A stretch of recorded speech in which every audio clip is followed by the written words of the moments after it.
Thank you, Mr. Chairman and members of the committee. I'm Kelly Thayer. I am the Deputy Director at Flow, based in Traverse City, and I'll be brief. I'll just add a few points to what Liz Kirkwood has just laid out.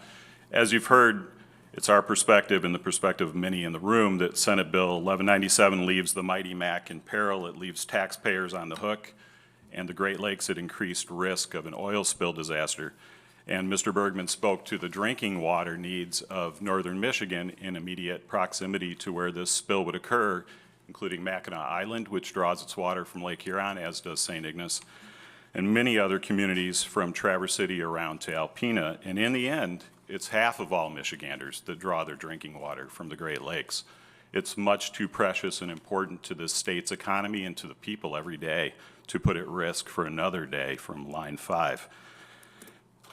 You've heard specifically that Senate Bill 1197 leaves the MBA and the mighty MAC in peril, and I will just quote the first line and move on. The first line of the bill says, "An act authorizing the Mackinac Bridge Authority to acquire and build a bridge and a utility tunnel." It's that simple. With that ownership comes that liability, and it may be the case that later this is passed on to a different authority, but the liability will remain with the bridge and the bridge authority as it is structured in this bill. I'll make two final points. When we talk about increasing the odds of a catastrophic oil spill in the Mackinac Straits, we're talking about the fact that while this tunnel would be contemplated, but Enbridge is not required to build it, during the next 10 years, Line 5 would, and the dual pipelines in the Straits would turn 75 years old. They'd be 50% older than the life expectancy of those pipes when they were put in 1953. And they are already cracked, dented, encrusted with corrosion-causing mussels, and have many other problems. Finally, the UP is left without a propane backup plan today.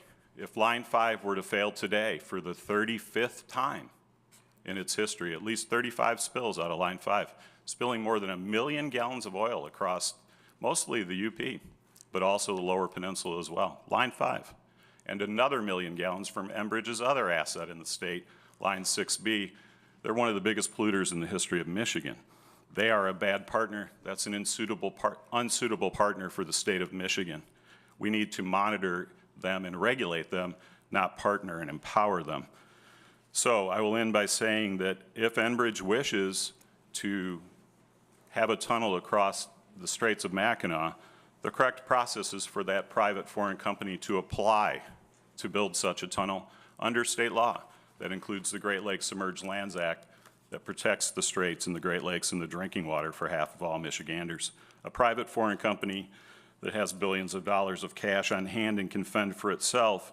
And in my last sentence, and Enbridge could sublease to other entities with electric lines or otherwise, if there's truly any interest at all from those other entities to use that tunnel. In fact, this bill anticipates Enbridge doing that kind of subleasing and recouping all of the monies from those leases, but with the state as the owner. The state should extract itself from this process.